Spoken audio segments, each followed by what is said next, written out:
everyone. Thank you so much for joining us tonight. I'm Sarah Kutsier, Communications Director with the Georgian Bay Land Trust.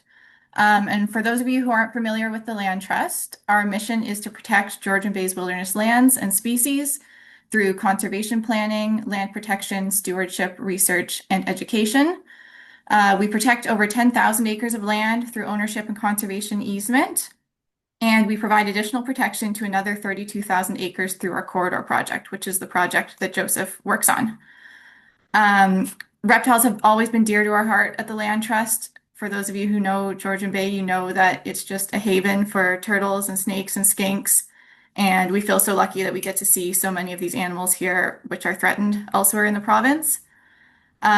And so we were really glad when Joseph joined our team. He brings with him a huge passion for reptiles and a huge knowledge base. Joseph is our corridor project ecologist in the Sans Souci region, which means he spends the summers conducting on-the-ground ecological surveys across a wide network of potential conservation lands and encountering many reptiles along the way. Before joining the Land Trust, Joseph began his career as an intern conducting wetland surveys at Scales Nature Park in Aurelia, and he then went on to lead remote field research on reptiles and amphibians in Muskoka through the START and CARES projects. He has also worked as the primary wildlife biologist at Lake Louise Ski Resort. So we're so glad to have Joseph sharing his passion for reptiles here tonight. And without further ado, I will hand it over to you, Joseph. Thank you. Appreciate the introduction. Just going to share my screen here. Okay. So, without further ado, going to get right into it. As Sarah said, I'm very passionate about reptiles and always have been. So, lots to talk about here. So, I'll get right through it.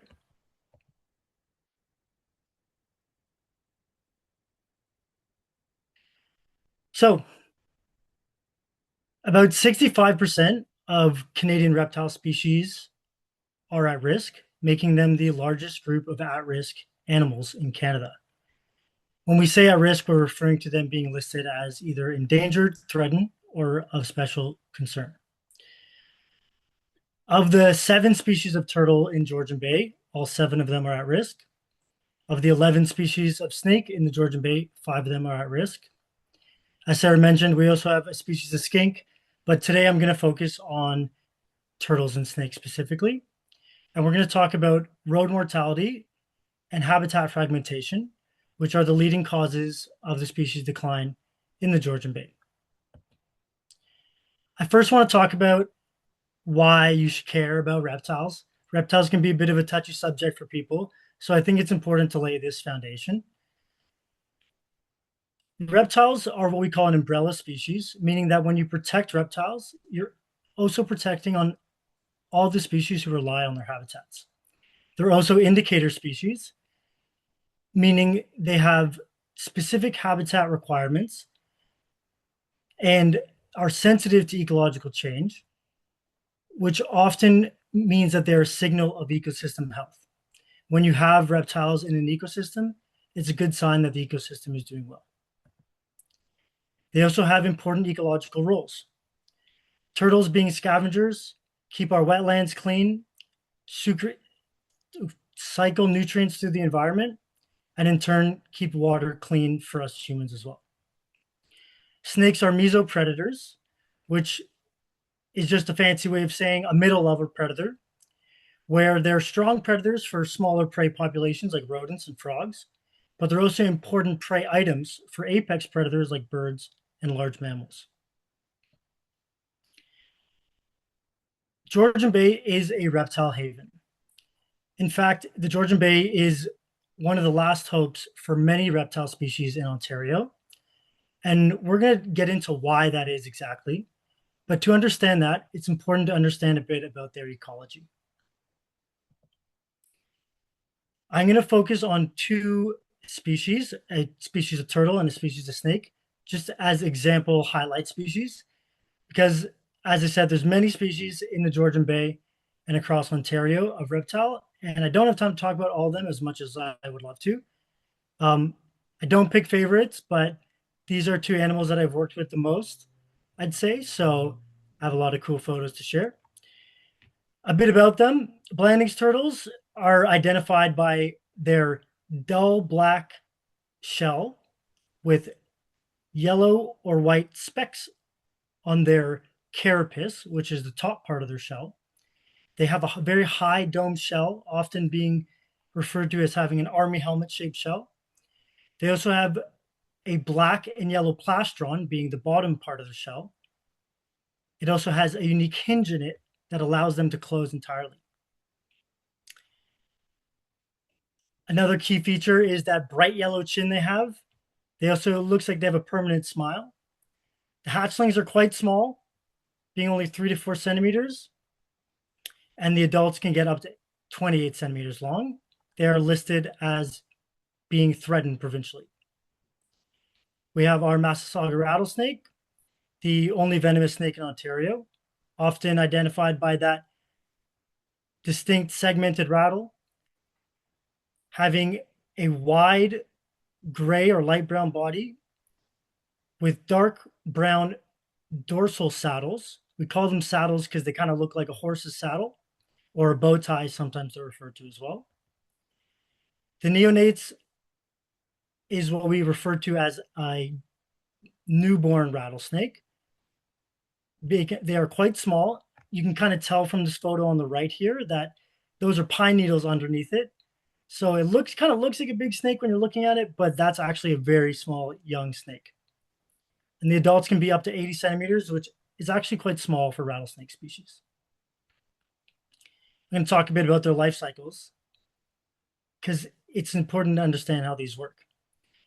So Blandings turtles reproduce every 1 to 3 years, having a clutch size of between 3 and 25 eggs.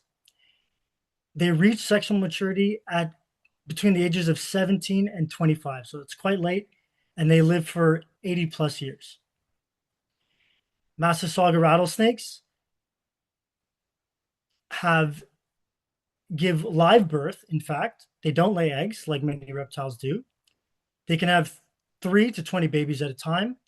They reproduce only every 2 to 3 years, and also have late sexual maturity relative to their 15-year lifespan. Important takeaways from this is that they have long juvenile periods before they reach sexual maturity, and infrequent and slow rates of reproduction. What this means is that there's a long time in between their generations, and they have a slow or low population recruitment, meaning that the amount of new individuals coming into the population and reaching sexual maturity happens quite slowly and not at very high numbers within their generations and over the years. It's really important to understand their life cycle processes because that will help us understand why Georgian Bay is a beautiful place for them, and later why roads are such a big problem for them. So being cold-blooded means that their body temperature matches that of their environment. They cannot produce their own body heat like us mammals do.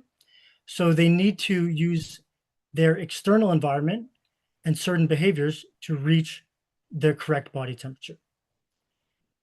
Similarly, over winter, they need to avoid freezing. And so they go beneath the frost layer. Foraging is essentially looking for food. As I said, turtles, including Blandings turtles, are scavengers. And Massasauga rattlesnakes, what's unique about their foraging behaviors is that they heavily rely on what we call edge habitats, which is essentially just where two different type of habitats meet. Those are important because that's where a lot of animals do their crossing. So they wait there in ambush, waiting for small rodents to cross, and they strike when they have the opportunity. Mating is more of a male's game. The males are the ones who pursue the females, and they'll go through quite extensive lengths to do so. That is for both Massasaugas and Blandings turtles. In the case of Blandings turtles, the females of course, take the responsibility of the nesting, where they'll travel long distances to find just the right substrate to lay their eggs in. And as I said, Massasauga rattlesnakes give live birth, which is what we call gestation. And as they are cold blooded, they need to carefully regulate their body temperature to ensure that their embryos are developing correctly. And they do this by finding one good rock and staying at underneath and around that rock for the entire duration of the pregnancy, which is about 60 days. Some takeaways from this is that both turtles and snakes have heavily specialized behaviors and heavily specialized adaptations to help them carry out their life processes. And we're going to look at how these life processes go and rely on specific habitats, occur in a seasonal pattern, and are heavily dependent on migration. So I'm going to talk a bit about habitat selection and use. For Blanding's turtles, they rely on a variety of shallow vegetated wetlands, swamps and marshes, ponds and beyond. They rely on these habitats for hibernation, migration, foraging, and mating. A really important thing about Blanding's turtles and Massasauga rattlesnakes for that matter is they rely heavily on microhabitat features. So it's not that any old shallow vegetated wetland will do. It has to have specific features and qualities in order for it to be suitable for their life cycle processes. In particular, for example, a basking log for thermal regulation is really important for Blanding's turtles. In the case of Massasauga rattlesnakes, they spend their hibernation and spring periods, and a bit through the fall as well, which we'll get to, in treed fens. They also use them for foraging, mating, and migration as well. An example of a microhabitat feature that's important for Massasauga rattlesnakes are mossy hummocks, which essentially are just mounds at the base of trees in these treed fens that have a cavity in order for them to hibernate.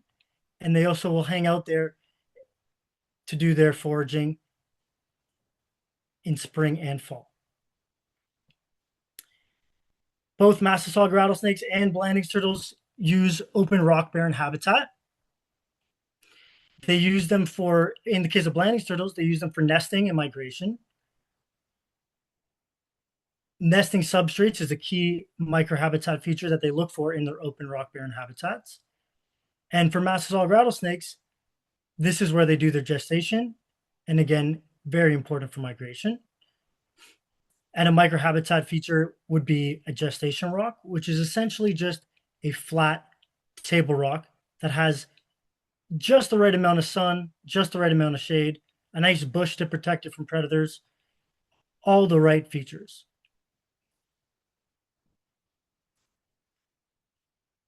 Both Massasauga rattlesnakes and Blanding's turtles use upland forest habitats as well. These are often more so migratory corridors, but can be used for foraging and nesting in some cases.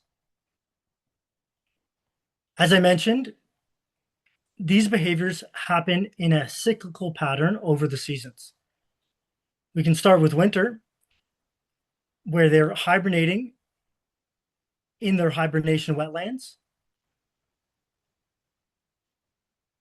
In spring, they start in their hibernation wetlands where they emerge. That's where they do their mating and foraging. And this is when the active season begins. As we transition to summer, they'll move from their hibernation wetlands into their active season habitats. So for the females, it's important that they find a correct gestation site. And in the case of rattlesnakes, and in the case of Blanding's turtles, they're looking for the correct nesting habitat. In the fall, That's when a big migratory period happens again, where they move from their summer habitat back to their winter habitat.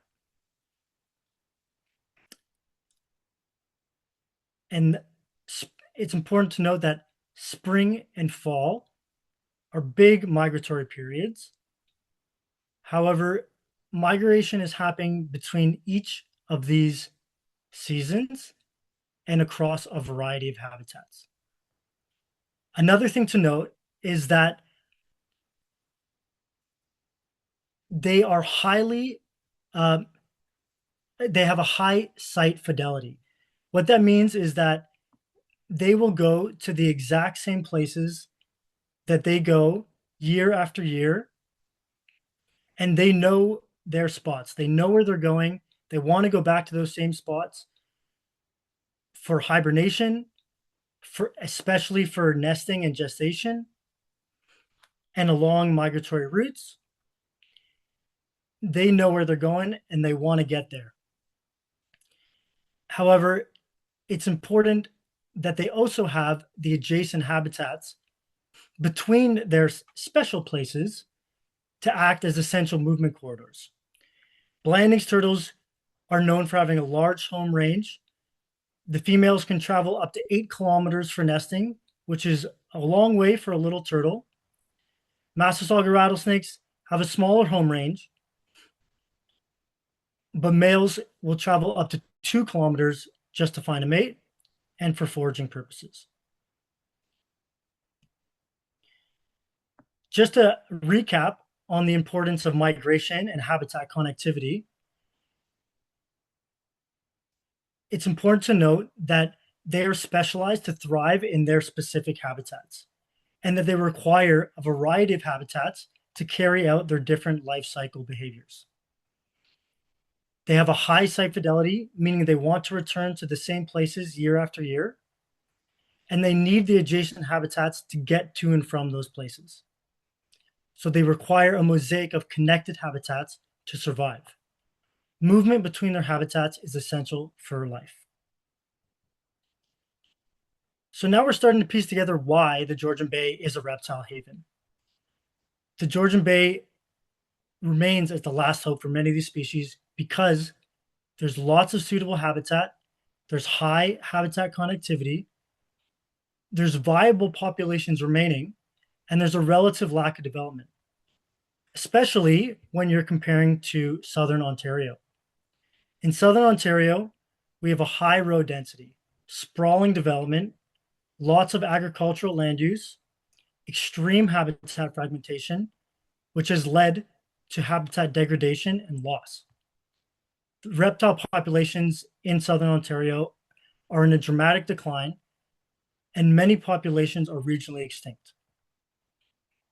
But what does this mean for the future of Georgian Bay reptiles? Things might seem good now, but will it stay that way forever? We are already seeing the effects and can predict that things are not going to go that way. And a lot of that has to do with roads. If things continue in the way that they have in Southern Ontario, roads will expand into the Georgian Bay, and what happened in Southern Ontario will be bound to happen in the Georgian Bay. When roads come, development follows, fragments the land, and causes road mortality. This begs the question, why would a reptile cross the road to begin with? So we're going to get into the impacts that roads have on Blanding's turtles and Massasauga rattlesnakes and reptiles in general in Ontario. We're going to look at it on multiple levels. We'll start small and go big. So there are impacts on the individuals. The most obvious one is direct mortality. Reptiles are very perceptive and very aware. However, they're slow moving and quite curious. So when they see a car coming, unlike a squirrel, for example, who will just quickly run off the road, they often will take a second to see what's up. I've never seen that before, or I don't know what to do with this. And they do not know how to react to cars and cannot move fast enough off the road, often resulting in impacts. They cannot survive impacts. I've had people say to me, turtles have shells, they'll be fine. It does not work like that. Even at slow speeds, they cannot survive being hit by a vehicle. And snakes, in particular, are very fragile creatures. Injuries that go beyond like surface wounds will often lead to mortality through infection or organ damage. Road mortality is not random. Turtles and snakes don't have a choice to cross the road. And we know that because it happens at specific hotspots, specific places, and at specific times a year. Those hotspots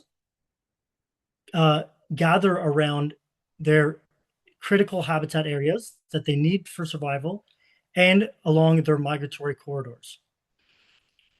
The times of year happen most during spring and fall, where they do most of their migration.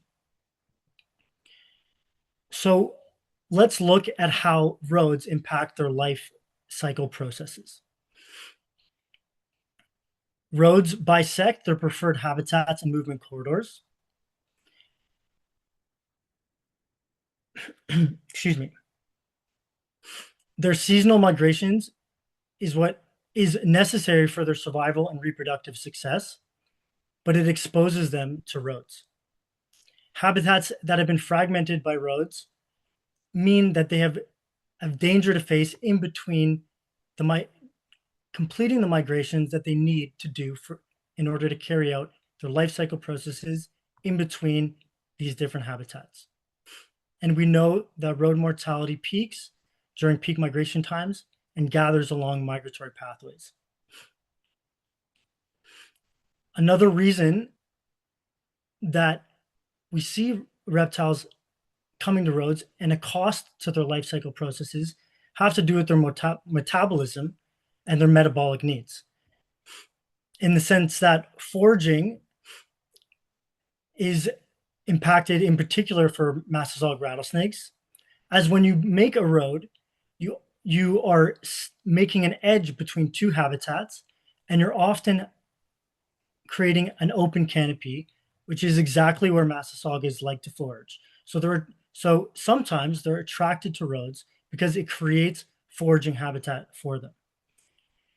As a road will make an open canopy, it also will get a lot of sunlight during the day, and the asphalt retains heat overnight. So a snake that comes on the road on a cold night will say, "Oh, this is a nice warm rock. I'm going to sit here for a minute," and not know that that is a terrible place to be. So it's essentially a heat trap for them. There's also a cost in avoiding roads.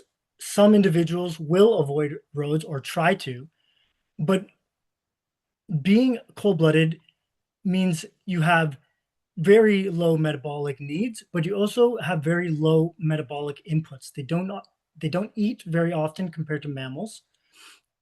But this also means that the energy they do have is highly precious resource. So traveling further can be very costly from an energy standpoint. It also can alter their behavioral timelines, changing when they are doing their nesting behaviors, delaying their migration to their hibernation, which can be costly for their life processes as well. Specifically with their reproduction, turtle nesting is a huge problem with roads. Roads often are made out of gravel or like dirt roads in the Georgian Bay, or they have gravel shoulders. To turtles, this is an ideal place to nest because the gravel is a great substrate for nesting for them to lay their eggs. It's well drained and again has an open canopy because the heat from the sun is needed for the embryonic development. It's also very convenient. Roads, because of the density of wetlands in the Georgian Bay, it's almost impossible to build a road and not have it touch or intersect a wetland at some point.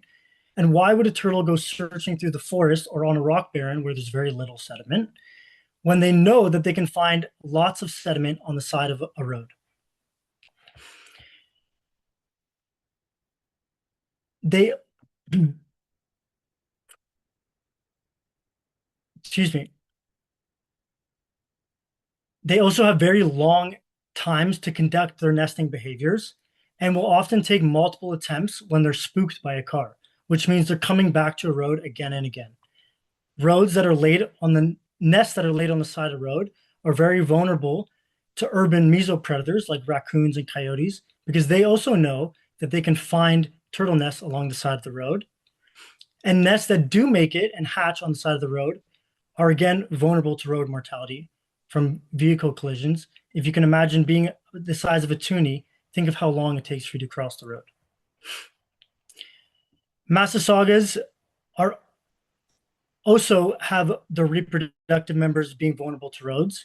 In this case, it's more so about the males who are doing their long migrations looking for a mate. Sometimes when hydro lines are made alongside the road, they have blast holes, which can act as gestation sites. It doesn't happen too frequently because they don't like to have disturbed gestation sites, but a female gestating along the side of the road is a bad idea. And neonates that have to cross the road during migration are exposed to avian predators like birds. So let's talk about the population impacts. We've already discussed that turtles and snakes have a low recruitment rate, and they also have a high juvenile mortality. So when they lose a breeding adult, that further decreases the amount of individuals that are entering the population and the amount of individuals in that population that are reaching sexual maturity. Small reductions in adult population can lead to significant decline in population. In Ontario, Blanding's turtles have declined about 60% in the last 3 generation times. Roads lead to an increase about 1% in annual adult mortality, which does not sound like a lot. However, we know that at this current rate, it's expected that to be an additional 50% decline in Blanding turtle populations over the next 3 generations. So that 1%, if it continues at that rate, will lead to a rapid decline. Similarly, for Massasaugas, in the Georgian Bay area, it's been about a 30% decline in the last 3 generations. That said, in southern Ontario, some populations have reached about 70 to nearly 100% decline in the last 2 generations. A big impact for Massasaugas is that they've experienced about a 50% loss in their historical range. They used to have a continuous range from all the way from the eastern shore of the Georgian Bay down to Windsor, and now they've been separated, having 3 distinct populations that are not connected to each other.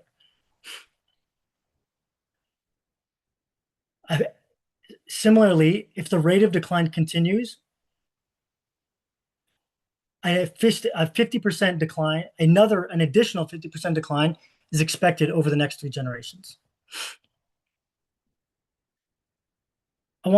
We've talked a lot about habitat fragmentation, and how it affects the populations and their individuals and their life processes. But it's important to talk about how roads affect the habitat itself as well. So, as I mentioned, roads lead to development. Together, that leads to fragmentation and degradation of habitats, which leads to reduced ecological viability of those habitats and ultimately habitat loss. Across the landscape, these habitat impacts accumulate along with their population and interplay with their population impacts as well. It leads to population isolation through fragmentation, which is a barrier to gene flow, meaning that there can be a separation between a group of snakes or turtles on one side who are not able to exchange genetic information through reproduction with the other side of the road, especially in the case of Highway 400, which is a major barrier to gene flow and movement. This ultimately leads to extirpation, which means local extinction, and reduces the species range, leading to a negative feedback loop in the way that a reduced species range again leads to isolated populations, and it just gets worse from there. So, just to recap and think about what this means. Many of the Southern Ontario reptiles face population collapse. Future predictions for sprawling development in Ontario is moving northwards. How long until the Georgian Bay populations experience what Southern Ontario has? What can we do about this? We need to make a change, and it needs to happen sooner rather than later. What happened in Southern Ontario is the future for reptiles in Ontario if nothing changes. So there's a few things we can do. As any good scientist will say, more data is needed. So it's important that we do the research. Data collection efforts can inform where road mortality is hitting the hardest and what we can do about it in those places. So we need to collect more road mortality data. We need to understand movements and migration patterns as well as migratory corridors better. We need to track their habitat use to understand which habitats are at risk of decline and which habitats are priority to protect. And we need to understand the populations and the trends of those populations and monitor them over long periods to see, not only to see what is happening to them, but to later see the effectiveness of our conservation actions. So there are quite a few different actual actions we can take apart from collecting data itself. In the case of turtles, nest collection and head starting is an extremely powerful tool. Essentially, what that means is going out, collecting nests from the side of the road, incubating them in a lab, and bringing them back out once they've hatched. This solves the issue of nest predation, and it doesn't solve, it helps the issue of nest predation. And oftentimes, especially in the case of Blanding's turtles, it requires monitoring that turtle throughout the entire nesting process, which ensures that that breeding female, an extremely important part of the population, remains safe on the side of the road. For Massasauga rattlesnakes, especially in some cases in Southern Ontario, like the Ojibwe prairie population in Windsor, captive breeding programs have been needed to bring the population back. The population has dwindled to a point where it's no longer viable in its natural state. it needs to have artificial recruitment in order for it to in order for it to rebound. So nest collection and head starting and captive breeding are both ways that we can increase recruitment and help these populations get back on their feet. Additionally, quite a few conservation organizations have implemented citizen science data collection efforts where they've empowered citizens to collect data, and they can go through the effort of manually verifying that data and implementing it into their database or into national and provincial databases. Education is probably the most powerful tool that we have for helping fight the effects of road mortalities for turtles and snakes. The effectiveness of public awareness is not only extremely cost effective, but extremely powerful in the way of limiting road mortality. There are many studies that show that when people know to brake for snakes and brake for turtles and know that there are wildlife on roads, that they will stop for them.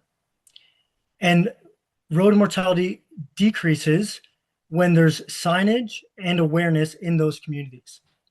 Similarly, understanding those peak times of year where reptiles might be on road, be it fall and spring, and June for turtle nesting season in particular. If people know that reptiles are going to be on the roads at that time, they will know to stop for them. And you can learn how to help reptiles across the roads. There are many great resources about that online. I wish I could get into that right now, but you can do some research. There's lots of good YouTube videos to teach you how to help a reptile across the road. And additionally, a great power of educating is that when people know about this, they really start to care. When people see road mortality, it affects them and it makes them want to have change. And a powerful tool is enacting policy change and getting people involved with their local governments to put in their voice and say, hey, this is a problem that I care about. It affects it's the roads are a part of life for everyone, but we are responsible for this decline, so we should be doing something about it. Mitigation is a powerful tool as well. So we can limit road mortality by putting up exclusion fencing around roads, but you can't really just fence off an entire road because that will essentially create just another barrier and fragmentation. So you need to build eco passages underneath and in between, underneath roads, over roads, and in between these fences so that the reptiles can still cross the road without being on the road. Unfortunately, these are really expensive and large undertakings. So another great way to do some mitigation is in a preemptive manner and protect the habitats themselves from roads and the effects of development. So I want to quickly touch on what the Georgian Bay Land Trust is doing to help fight habitat fragmentation and road mortality. So the Georgian Bay Corridor Project is aimed at establishing a large area of protected habitat across the eastern shore of the Georgian Bay by linking existing protected areas with Georgian Bay Land Trust stewardship properties. It also relies heavily on legal conservation agreements between the municipality and the land trust to protect municipal road allowances. So what you can see here in this map is area 3 of the corridor. And what we do on the corridor is we go out onto these lands. We are surveying them to take uh, inventories of the species there and the species at risk, identifying the ecological habitats along these road allowances, and this, as per our agreement, this enacts a level of protection where the municipalities are agreeing to not build roads on these corridors. Sorry, on these road allowances. What this does is that it limits the development of new roads, slows future development, it preserves habitat connectivity and migratory pathways, and it also allows us to collect a long-term ecological data set to monitor what is happening to the wildlife and the habitats across these lands. I touched on this on a very surface level. There are, if Adam Gattoli, the corridor project coordinator, talked a lot more about the corridor project in his last LandMark. It was a great speech. I highly suggest you check it out. And you can also go to the Georgian Bay Land Trust website to learn a little bit more. I wish I could talk more about this, but I am running out of time. So I'm going to try to wrap it up here. Just want to mention some future considerations for what might be done going forward. Integrating road morphology into future transportation planning can be extremely powerful. Unfortunately, certain environmental and species protection policies are currently being reconsidered and changed with the current government of Ontario. So it would be amazing if we could fight to reestablish and enforce strong protection policies for wildlife and their habitats. Similarly, developing more cost-effective measures for mitigation and implementing emerging data science tools. What can you do as a community member? As I said, awareness and education is extremely powerful. You can contribute to citizen science data collection. The Start Turtle Project has a reptile hotline, which is the number you can see here. And you can call that number to report reptiles on the road, species at risk reptiles, and that data will go into their database and into provincial database and contribute to data collection and long-term monitoring. You can also engage local government representatives to show them that you care about protecting wildlife and reptiles on roads. And you can consider donating to local conservation groups, because especially for nonprofits, a little goes a long way. And just to end on a good note, it's not too late. The Georgian Bay is still a pristine and beautiful place and safe haven for reptiles, where while the populations are in decline, they are still viable and the rate of decline can be turned around if we start taking action today and think about planning for a better future for wildlife and for us to enjoy the nature of the Georgian Bay. Thank you. Thanks so much, Joseph. Really great information there. We do have time for some questions. If anyone has a question for Joseph, please go ahead and type it in the chat and I will read those out. So we do have one to start off, Joseph, from Ross. He's wondering, is a single steel culvert under the road a sufficient passageway? That is a good question.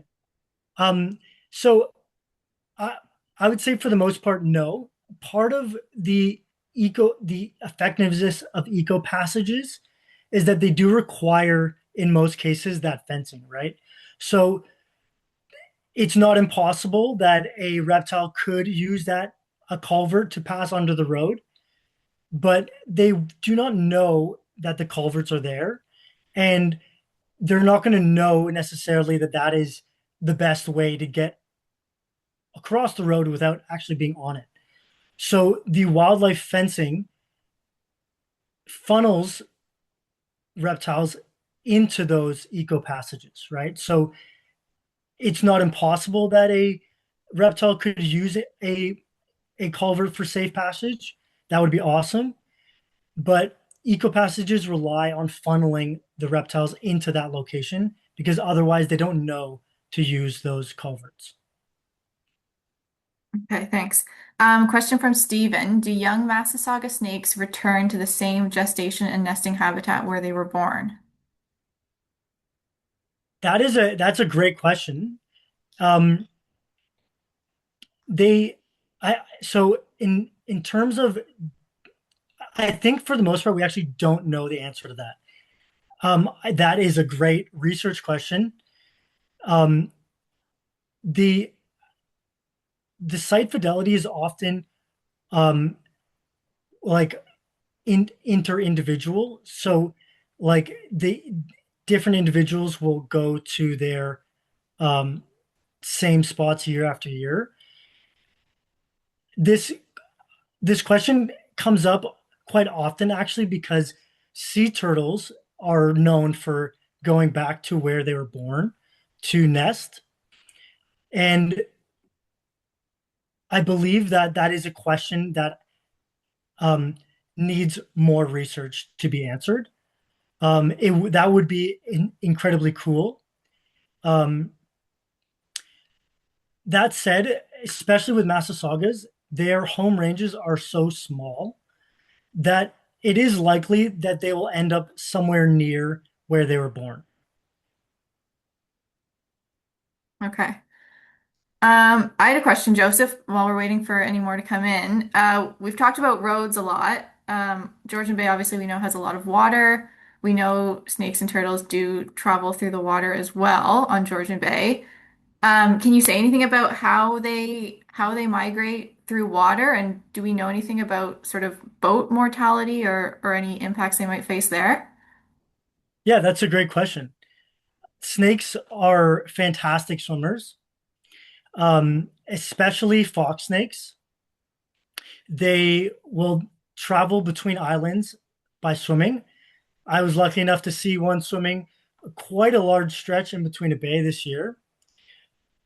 So they definitely use open water as migratory pathways. Um, and in the case of turtles as well, like it is species dependent. Map turtles absolutely love open water and will swim all the way around open water areas for migration and foraging and a lot of their almost all of their life cycle processes. The other turtles don't prefer open water as much. They like shallow vegetated water. They do use open water to migrate. Um, so the short answer is yes. Snakes and turtles both use open water as migratory pathways. Um, it is a little bit species dependent, and unfortunately, absolutely, they boat collisions are a concern. Particularly, it has been studied well with map turtles. Um, uh, they propellers and turtles do not mix well. Same with snakes. Their shells are very hard, but they cannot survive a direct, full-on hit from a propeller. Sometimes they do. I have seen map turtles with propeller strikes in the back of their shell, but it would depend on the speed and size of the motor and propeller. So, unfortunately, like boat mortality is a serious issue. It is not nearly on the same level as road mortality. However, it is definitely something that happens for both turtles and snakes. Okay, thanks. Okay, we've had a few more questions come in. So Linda is wondering what has been the effect of the fencing on Highway 17 around MacTier on the Massasauga rattlesnakes? Has it been helpful? Yeah. What's actually quite interesting about Massasauga rattlesnakes is they are limited by the Highway 400. So, um, Massasauga rattlesnakes, you cannot find them on the east side of Highway 400. Um, it's a it's a that's another great research question. We don't know why exactly, or we understand we can we can guess why pretty well based on trends in road mortality, but there we had not been collecting data on to exactly when their range um, became limited to the west side of Highway 400. Uh, so I mean, at least not and that like not to my knowledge. Like we know we I believe we do not know the history of that, and that is a research question that I think we kind of want the answer to. It is hard to do that based on historical sightings. Massasauga rattlesnakes were prosecuted for a long time. The government used to pay people to uh, uh, kill rattlesnakes in what they called a rattlesnake roundup. So there's not great scientific data historically for Massasauga rattlesnakes, but we do know that they are limited to the west side of Highway 400. All right, thanks. Jane says she's going to a presentation with the Toronto Zoo in a week and is wondering how she can connect between that and your knowledge here on species at risk in Georgian Bay. What questions should she ask? Yeah. Well, the Toronto Zoo is doing something really cool. I mentioned the captive breeding programs for the population of Massasauga rattlesnakes in Windsor on the Ojibwe Prairie Complex. So, um, as the population is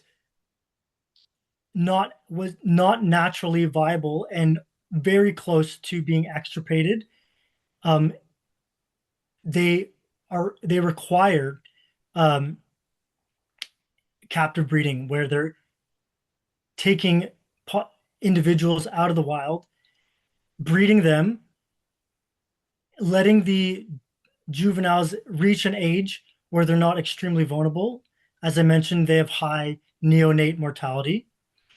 And what's really cool is that um, they have done a lot of genetic studies to make sure that um, they're introducing the correct genes into the population.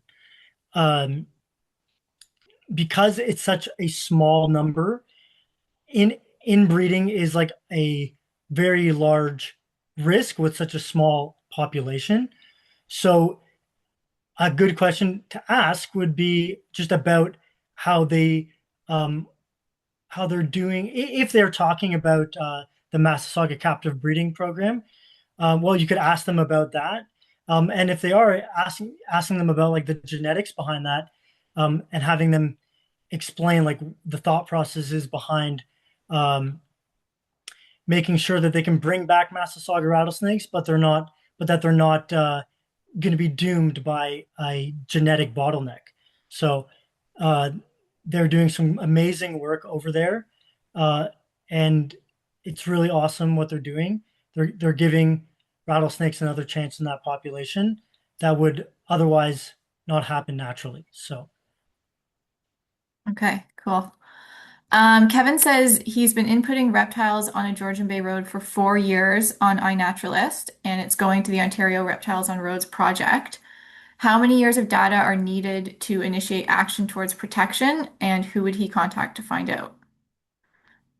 yeah, so that is a great and kind of tough question. So the um and for those who aren't aware of iNaturalist, I wanted to touch on that. iNaturalist is a fantastic community science app where you can submit observations of wildlife, and it goes into a national and provincial scientific database. So the thing about protecting wildlife based on observations, it doesn't necessarily, it used to not necessarily need um, years and years of data. So um, the Endangered Species Act and Species at Risk Act are legislation that say, based on observations of species at risk, if there is a species at risk observed there, um, it gets a certain buffer of habitat protection automatically. So it depends on the species. So, like, for example, blandings turtles, when you observe a blandings turtle, a certain buffer zone of protection around that observation would get become an area of protection. It also would vary based on the type of observation. So if it's essential for life processing, like a life process, like a nesting site or a hibernation site, that would get a higher level of protection and a bigger buffer zone than if it would be for just a observation of a less valuable, might not be the right word, but for lack of a better term, a less important observation. All observations are important and contribute to science, but some observations about specific life processes are more important than others. So technically, it's you want a long-term data set to understand trends. Incurring habitat protection can happen with one observation. It's often based off of certain years. So like sometimes it's in the last 20 years, it lasts for 30 years. Again, it's species dependent. Unfortunately, however, legislation around species at risk and habitat protection, as I mentioned, is changing. Um, there's new legislation being written that is expected to be more so in the favor of development and less so in the favor of habitat protection and wildlife protection. It has been a big pain in the butt for developers and industrial resource extractors to have to deal with these habitat protections, and the government doesn't necessarily get any money for protecting wildlife, but they get a lot of money for development and resources. So unfortunately, there's been a bit of a push to make it easier to bypass these habitat protections that a single observation would have incurred. So it's a bit up in the air at the moment what's going to happen.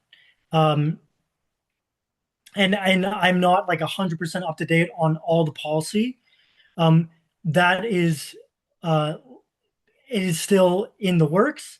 And, we're hoping that protections still can happen from one observation and will stick there, but we don't really know what is going to happen with that. And in we're hoping that it cannot just be pushed over for needs of development and economic growth.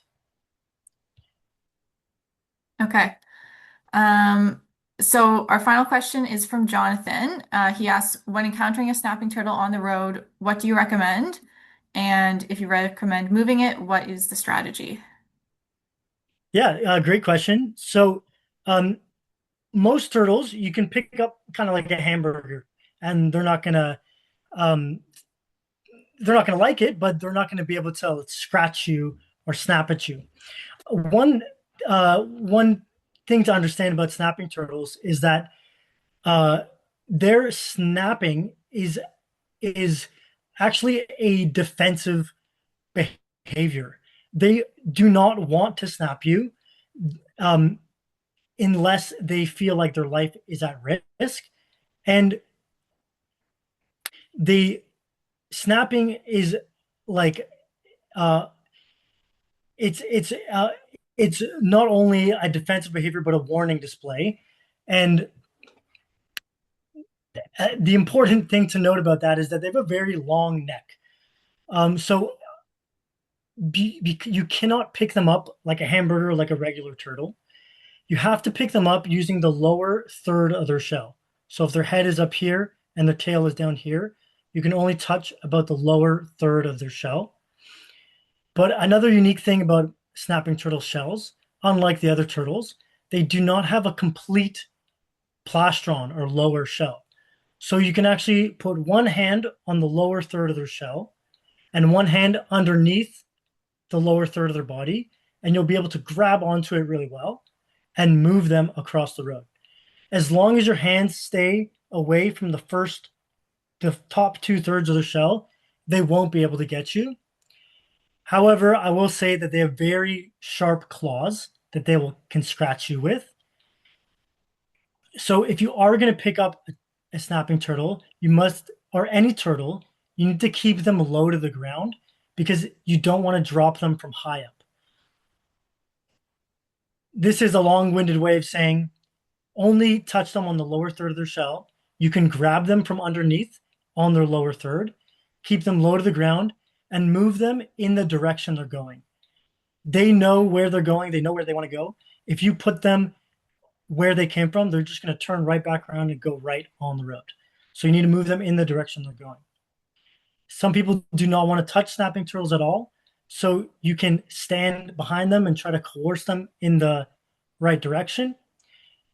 Another strategy I've seen people use is to get like a shovel or like a large piece of cardboard, slip it underneath them, and you can gently drag that cardboard or shovel across the road to move them in the direction they're going. Okay. Thank you so much, Joseph. I think that's the end of the questions. And we're at 8 o'clock. So just thank you to everybody for coming. We really appreciate you taking the time out of your evening to learn about reptiles and how we can help them. A couple things. We do have two landmark talks coming up in the next 2 months. So on April 8th, we have Protecting What Matters, Conservation Options for Landowners, and that's presented by our Land Securement Coordinator, Jen Lemagere. So that presentation is especially for people who own land and are curious about conservation options for your land. Jen's the person who works with all of our landowners, and she's going to talk you through the process of what the options are, what it would look like if you were interested in pursuing conservation with the land trust. So that'll be a really informative presentation. And then on May 7th, we have Sphagnum Moss, the story of an ecosystem engineer, with our other corridor project ecologist, Karen Corneef. So Karen loves moss, and she has so many amazing facts to share about sphagnum moss, which is such an important species for climate change, it's used for medicinal purposes. It's got all sorts of really cool stuff about it. So that's going to be a really interesting presentation. Both of those are posted at gblt.org/events, and you can register there for them now. Joseph also mentioned last month's landmark talk, which Adam presented on the monitoring we're doing on our corridor project. That is up on our YouTube channel now. If anyone is curious to check that out, just go on YouTube and search Georgian Bay Land Trust. And we are also recording this presentation, and we will send it around to you in the next couple of days if anyone wants to revisit this. So thanks again. Thank you, Joseph, and I hope everyone has a great rest of your evening. Thank you, everyone. Thank you.